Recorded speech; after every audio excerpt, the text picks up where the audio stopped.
नमस्कार। एक बार फिर से स्वागत है आप सभी का आपके अपने YouTube चैनल के स्टडी पॉइंट में। आज हम अध्ययन करेंगे कक्षा 12 के राजनीति विज्ञान का प्रथम पार्ट समकालीन विश्व राजनीति। इसका उसका 5वां अध्याय है वो चल रहा था समकालीन विश्व की सुरक्षा, जिसका एक पार्ट हमने अध्ययन कर लिया है। आज हम अध्ययन करेंगे इसके दूसरे भाग का। अगर आपने इसका पहला पार्ट नहीं देखा है तो हमारे इस चैनल के प्लेलिस्ट में जाइए और वहाँ उस भाग का आप अध्ययन कीजिए ताकि आगे आने वाला भाग है वो आपको आसानी से समझ में आए। और इस चैनल पे आप नए हो तो इसे ज़्यादा से ज़्यादा लाइक, शेयर और सब्सक्राइब कीजिए। इस अध्याय के पहले भाग में हमने अध्ययन किया था सुरक्षा क्या है, सुरक्षा का बुनियादी अर्थ क्या है, और साथ में ही हमने अध्ययन किया था कि सुरक्षा है वो कितने तरीके से, तो पारंपरिक तरीका और एक अपारंपरिक सुरक्षा। पारंपरिक सुरक्षा में भी आंतरिक सुरक्षा और बाहरी सुरक्षा के बारे में अलग अलग चर्चा की। बाहरी सुरक्षा में सैन्य हमला, शक्ति संतुलन, गठबंधन, निशस्त्रीकरण। इसी तरीके से आंतरिक जो सुरक्षा है उसमें अलगाववाद, गृह युद्ध, इन सब के बारे में विस्तार से चर्चा की। उसके बाद में इन तरीकों से, इनसे बचने के लिए कुछ तरीके थे, उपाय थे, उनके बारे में चर्चा की। कुछ संधियां हुई, उनके बारे में विस्तार से चर्चा की। अब आगे का अध्याय है वो शुरू करते हैं इस भाग में। इससे पहले हमने जो चर्चा की थी, जो संधियां हुई थी उनके बारे में चर्चा की थी। तो उन संधियों में इससे पहले हमने चर्चा की, एक संधि थी BWC बायोलॉजिकल वेपन्स कन्वेंशन संधि, जिस पे कुल 155 देशों ने हस्ताक्षर किए। और दूसरी जो संधि थी CWC, जिसको हम केमिकल वेपन्स कन्वेंशन के नाम से जानते हैं, और उस पे हस्ताक्षर करने वाले देशों की संख्या है वो कितनी थी, 181 थी। उसके बाद सन 1972 में एक संधि हुई जिसका नाम था ABM, एंटी बैलिस्टिक मिसाइल संधि, जो अमेरिका तथा सोवियत संघ के को बैलिस्टिक मिसाइलों को रक्षा कवच के रूप में इस्तेमाल करने से रोकती है ये संधि।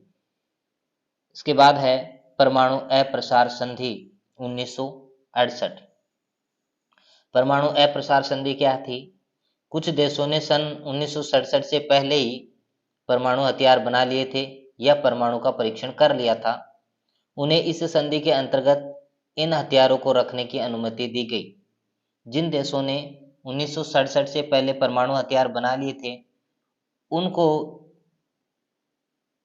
ये हथियार है वो रखने की अनुमति दी गई, और जो देश सन 67 तक परमाणु हथियार नहीं बना पाया उन्हें हथियारों को हासिल करने या उन्हें रखने से वंचित किया गया, अधिकार से वंचित किया गया, मना किया गया कि अब इस तरीके के हथियार है वो बना भी नहीं सकते और रख भी नहीं सकते। परमाणु अप्रसार संधि है, इसको हम NPT के नाम से भी जानते हैं। NPT का फुल फॉर्म होता है न्यूक्लियर नॉन प्रोलिफेरेशन ट्रीटी। परीक्षा की दृष्टि से इंपॉर्टेंट है, फुल फॉर्म है वो ध्यान रखना। परमाणु अप्रसार संधि है, इसका भारत ने भी विरोध किया था कि ऐसा नहीं हो सकता, जिन लोगों ने पहले बना लिए वो तो बना लिए और आगे है वो नहीं बना सकते। इस तरीके से भारत ने भी इसका विरोध किया।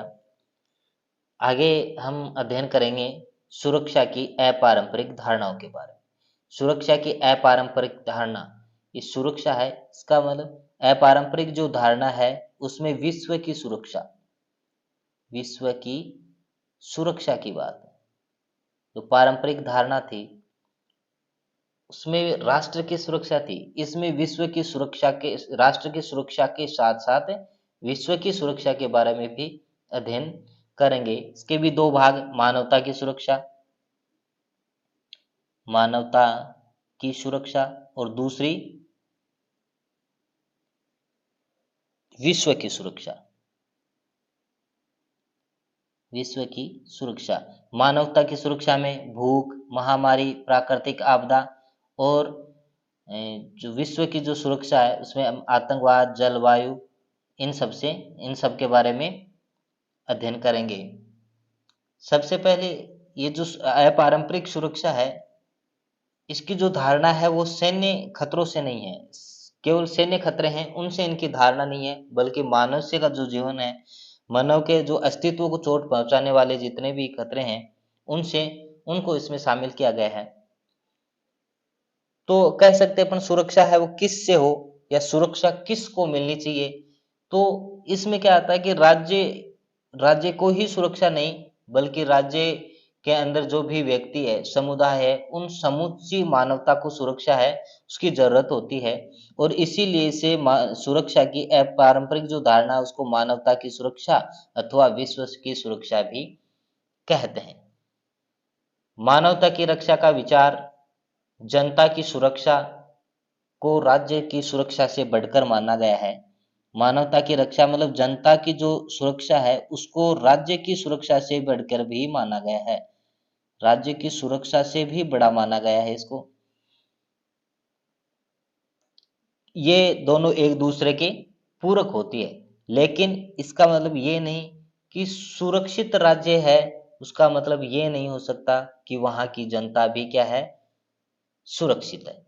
तो जितने लोग विदेशी सेना के हाथों नहीं मारे गए उससे कहीं ज्यादा लोग तो अपने ही सरकार के हाथों मारे गए हैं। और व्यक्तियों और समुदायों को अंदरूनी खून खराबे से बचाना इसका मुख्य कारण होता है। जो आंतरिक मानवता की सुरक्षा है इनमें लोगों की भूख से सुरक्षा करना, महामारी से सुरक्षा, प्राकृतिक आपदाएं जैसे किसी प्रकार की सुनामी, बाढ़ वगैरह आ जाए उनसे सुरक्षा करना। और विश्व की सुरक्षा की बात करें तो विश्व की सुरक्षा में आतंकवाद से सुरक्षा करना। ये आतंकवाद क्या है? आतंकवाद क्या होता है? आतंकवाद का मतलब क्या होता है? आतंकवाद में राजनीतिक खून खराबा होता है। इसमें क्या है कि जानबूझकर लोग को अपना निशाना बनाते हैं।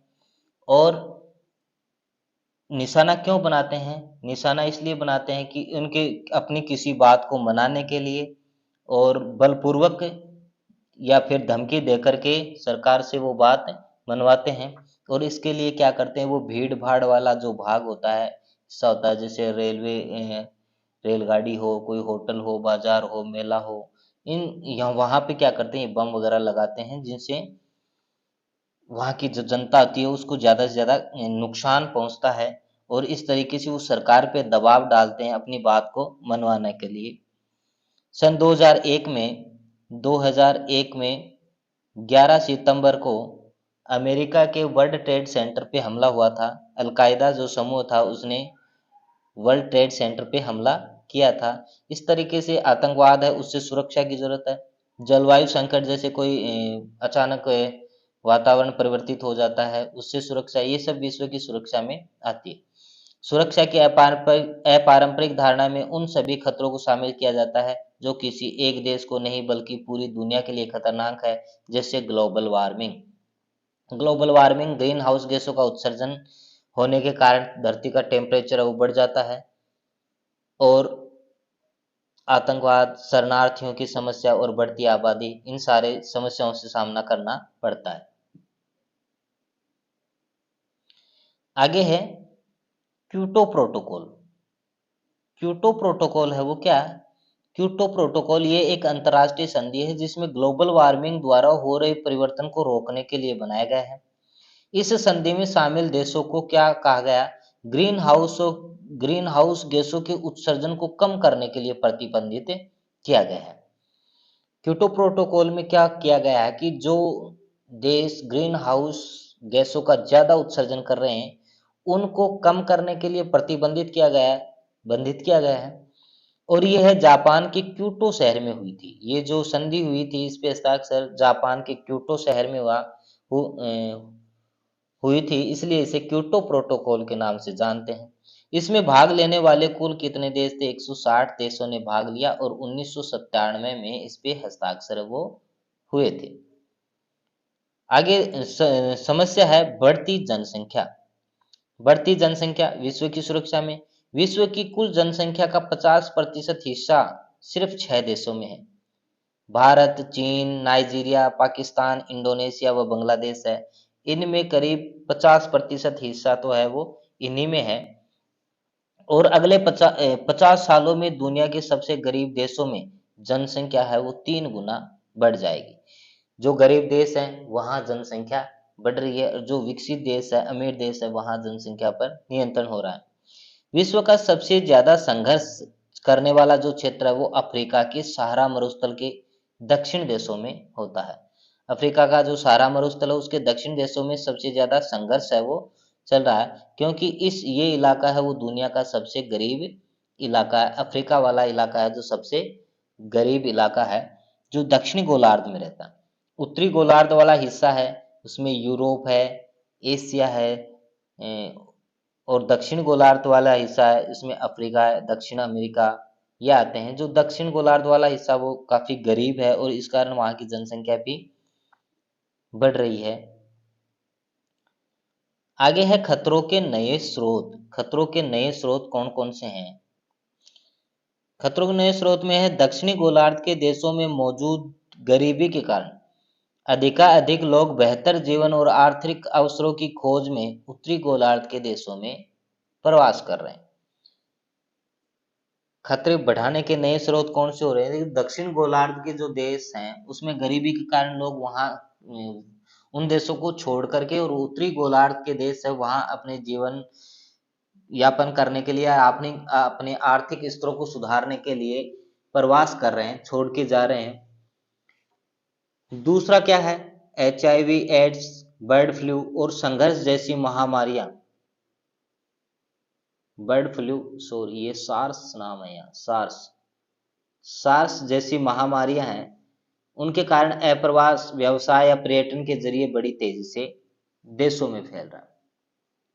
ये महामारियां अप्रवास, एक देश को छोड़कर दूसरे देश में जाना, व्यवसाय के लिए जाना, पर्यटन घूमने के लिए या व्यवसाय के लिए एक देश से दूसरे देशों में जाते हैं, तो ये बीमारियां बहुत अधिक तेजी से फैल रही है, व्याप्त हो रही है। उसके बाद है मानव अधिकार।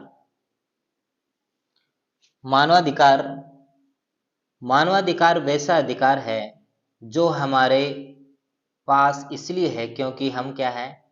मानव है। हम क्या है? मनुष्य हैं। राष्ट्रीयता, लिंग, जातीय मूल, रंग, धर्म, भाषा या किसी स्थिति की परवाह किए बिना यह हमें सभी प्रकार के सार्वभौमिक अधिकार देता है। मानव अधिकार है जिसकी चर्चा संविधान में भी की गई है। मानव अधिकार किसी व्यक्ति को उसकी आज़ादी, अभिव्यक्ति, स्वतंत्रता, इन सब के अधिकार है वो देता है। भले ये अधिकार है वो धरातल पे पूर्णतः सही नहीं है, लेकिन संविधान में इन सब का उल्लेख किया गया है। और ये इसलिए क्या मनुष्य के अंदर राष्ट्रीयता, लिंग को लेकर, जातियों को लेकर या रंग, धर्म, भाषा, इन सब को लेकर भेदभाव न हो, इस तरीके के अधिकार है वो मनुष्य को दिए गए हैं। मानव अधिकार को 3 श्रेणियों में बांटा गया है। इसकी मुख्य 3 श्रेणियां हैं, 3 कोटियों में बांटा है। पहली जो कोटि है वो है राजनीतिक अधिकारों की, जैसे अभिव्यक्ति और सभा करने की आजादी होती है। मानव अधिकार की पहली कोटि है राजनीतिक अधिकार है।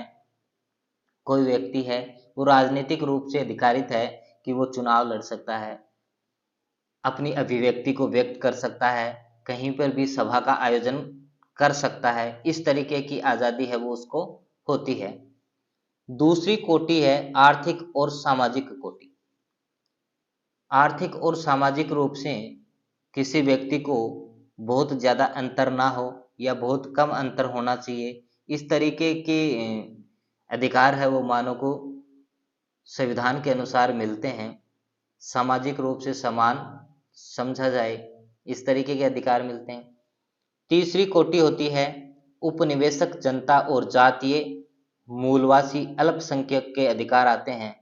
अल्प जो संख्यक होते हैं उनके अधिकार या उपनिवेशक अधिकार है वो मिलते हैं। उपनिवेशक का मतलब होता है कोई जो शक्तिशाली होता है, वो किसी दूसरे को अपना गुलाम बनाकर रखता हो, तो इस उपनिवेशक से बचने का, निकलने का अधिकार है वो भी मानव अधिकार में आता है। और अल्पसंख्यक लोग हैं उनको भी समान अधिकार है वो मिलने चाहिए। ये मानव अधिकारों को 3 कोटियों में बांटा गया है। आगे है, जो लोग अपनी मर्जी से स्वदेश छोड़ते हैं उसे अप्रवासी कहते हैं। जो लोग अपनी मर्जी से देश को छोड़ के जाते हैं, अपने जीवन यापन को सुधारने के लिए, अपनी स्थितियों को सुधारने के लिए जाते हैं, उसे अप्रवासी कहते हैं। और जो लोग युद्ध, प्राकृतिक आपदा, राजनीतिक उत्पीड़न के कारण मजबूर होकर देश छोड़ते हैं, तो वो क्या कहलाते हैं? शरणार्थी कहलाते हैं। जो लोग युद्ध के कारण या कोई प्राकृतिक आपदा, कोई महामारी या वहाँ की राजनीतिक या वहाँ की सरकार के द्वारा उत्पीड़न के कारण मजबूर होकर अगर देश को छोड़ते हैं, उसे शरणार्थी कहते हैं। जैसे बांग्लादेश से कुछ शरणार्थी भारतीय, बांग्लादेश जब बना था तब भारत की सीमा पे आ गए थे उत्पीड़ित होकर। ऐसा कहा गया है कि सन 2003 तक पूरे विश्व में 4 करोड़ लोग हैं वो HIV एड्स से संक्रमित हो चुके थे, और इसमें से 2/3 लोग हैं वो अफ्रीका के थे, शेष दक्षिण अफ्रीका के थे। तो इस तरीके की ये भी एक कारण हो सकता है। आगे है भारत की सुरक्षा रणनीतियां। भारत की सुरक्षा रणनीतियां क्या है? भारत को पारंपरिक और अपारंपरिक खतरों के सामना करना पड़ता है। भारत की सुरक्षा नीति की 4 बड़े घटक हैं। सुरक्षा नीति उसके 4 बड़े घटक हैं। कौन कौन से? पहला घटक, सैन्य क्षमता को बढ़ाना, क्योंकि भारत पर पड़ोसी देशों से हमले होते रहते हैं। भारत को अपनी सुरक्षा की रणनीतियों में 4 घटकों को शामिल किया गया है, और उनमें पहला घटक है सैन्य क्षमता है उसको बढ़ाना होगा, क्योंकि जो भारत के पड़ोसी देश है उनसे उन पे हमले होते रहते। जैसे पाकिस्तान के साथ 47-48 में हुआ, फिर 1965 में हुआ, फिर 1971 में हुआ, और उसके बाद में 1999 में तथा 1962 में चीन के साथ भारत का युद्ध हुआ, हमला हुआ। इसलिए सैन्य क्षमता को बढ़ाना ये पहला घटक है अपनी सुरक्षा की रणनीतियों में, सैन्य शक्ति को बढ़ाना। भारत ने परमाणु परीक्षण किया था। भारत ने जो पहला परमाणु परीक्षण किया था 1974 में, और दूसरा किया था 1998 में। दूसरा घटक क्या है? अपने सुरक्षा हितों को बचाने हेतु अंतर्राष्ट्रीय कायदे तथा संस्थाओं को मजबूत करना। अपने सुरक्षा के हितों को बचाने के लिए अंतर्राष्ट्रीय कायदे और जो संस्थाएं हैं उनको मजबूत करना। भारत के प्रथम प्रधानमंत्री नेहरू जी ने निशस्त्रीकरण के प्रयासों की हिमायत की तथा गुटनिरपेक्षता की नीति को अपनाया, जो 2 महाशक्ति अमेरिका और सोवियत संघ के प्रभाव से बचने का एकमात्र तीसरा विकल्प था। भारत ने गुटनिरपेक्ष की नीति को अपनाया था, किसी का भी साथ नहीं देना, निशस्त्रीकरण की नीति को भी अपनाया था, और सोवियत संघ और अमेरिका के प्रभाव से बचने का ये एक अच्छा विकल्प था, तीसरा विकल्प था। अप्रसार संधि का भारत ने विरोध किया था, NPT का, जिसके बारे में हमने चर्चा की। तीसरा घटक क्या है? देश के आंतरिक सुरक्षा समस्याओं से निपटने की तैयारी करना। जैसे नागालैंड, मिजोरम, पंजाब तथा कश्मीर जैसे क्षेत्रों से कई उग्रवादी समूहों ने समय समय पर इन राज्यों को भारत से अलग करने की कड़ी कोशिश की है।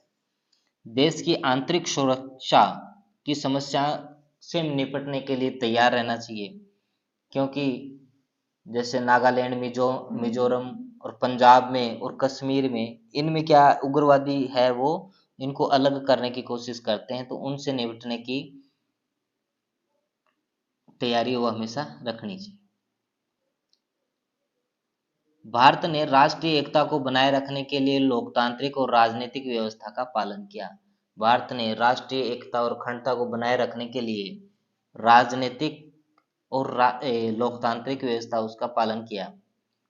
चौथा घटक है, भारत में अर्थव्यवस्था को इस प्रकार विकसित किया गया है जिससे पूरे देश के नागरिकों को गरीबी और अभाव से छुटकारा मिले तथा नागरिकों के बीच आर्थिक असमानताएं अधिक न हो।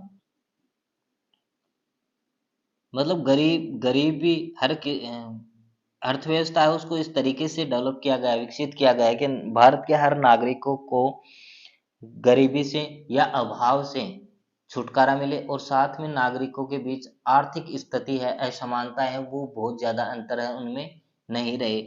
सभी की आर्थिक स्थिति लगभग समान होनी चाहिए। इस तरीके से अर्थव्यवस्था को विकसित किया। आखिर में भारत ने अर्थव्यवस्था को इस तरीके से विकसित किया कि बहुसंख्यक नागरिकों को गरीबी से निजात मिले और आर्थिक असमानता ज्यादा नहीं हो, परंतु वह इस मामले में क्या रहा? असफल रहा। अर्थव्यवस्था के अनुसार बहुसंख्यक नागरिक हैं जिनकी संख्या ज्यादा है, वो गरीबी से क्या निजात मिले, छुटकारा मिले और आर्थिक असमानता उसमें ज्यादा अंतर नहीं रहे, परंतु भारत है वो इसमें क्या रहा? असफल रहा।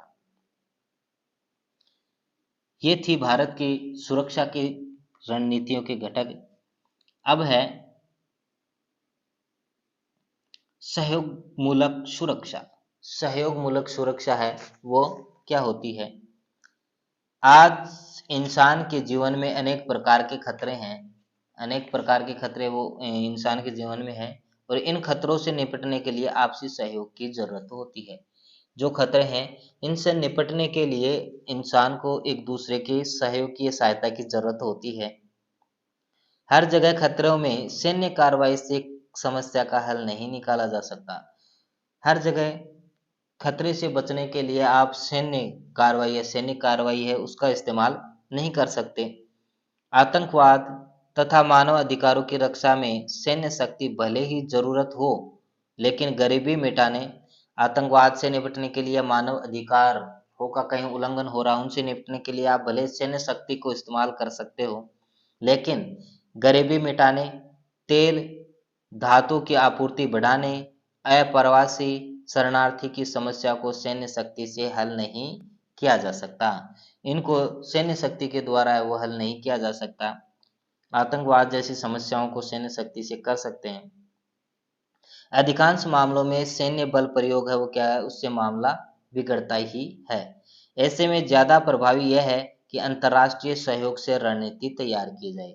तो ऐसे स्थिति में क्या किया जाए? ज्यादा से ज्यादा अंतर्राष्ट्रीय सहयोग है उसको लेकर रणनीतियां है तैयार की जाए। सहयोग मूलक सुरक्षा में भी अंतिम उपाय के रूप में बल प्रयोग किया जा सकता है। सहयोग मूलक सुरक्षा में अगर काम नहीं निकलता है तो अंतिम रूप से आप बल का प्रयोग कर सकते हैं। अंतर्राष्ट्रीय बिरादरी उन सरकारों से निपटने के लिए बल प्रयोग करने की अनुमति देती है। अंतर्राष्ट्रीय जो बिरादरी है वो ऐसी सरकारों से निपटने के लिए बल प्रयोग करने की अनुमति देती है जो अपनी ही जनता को मार रही है, जो अपनी जनता पे अत्याचार कर रही है, उनको मार रही है। सहयोग द्विपक्षीय, महादेशीय, क्षेत्रीय और वैश्विक स्तर का हो सकता है। सहयोग दो पक्षों का होता है, महादेशीय, क्षेत्रीय और वैश्विक स्तर का हो सकता है। यह इस बात पर निर्भर करेगा कि खतरे की प्रकृति किस प्रकार की है, और ये सब किससे इस बात से पता चलेगा कि जो खतरा है उसकी प्रकृति किस प्रकार की है। इस तरीके से अपन सहयोग के द्वारा है वो सुरक्षा कर सकते हैं। सहयोग मूलक सुरक्षा के अलावा भी कुछ संगठन हैं जिससे हम सहयोग है वो ले सकते हैं, जैसे यूएनओ है, संयुक्त राष्ट्र संघ है। इसमें मानव ह्यूमन राइट्स को लेकर के, स्वास्थ्य को लेकर के, इन सब को लेकर के अलग अलग संगठन हैं, संस्थाएं हैं जो इनके लिए कार्य करती हैं।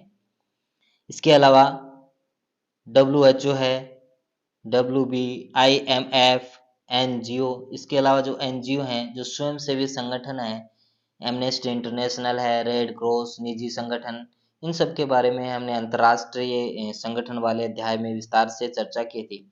इसके अलावा कुछ सामाजिक और विकास संगठन भी हैं, जैसे जानी मानी हस्तियां हैं नेल्सन मंडेला और mother Teresa. In like, share और सब्सक्राइब कीजिए। Thank you.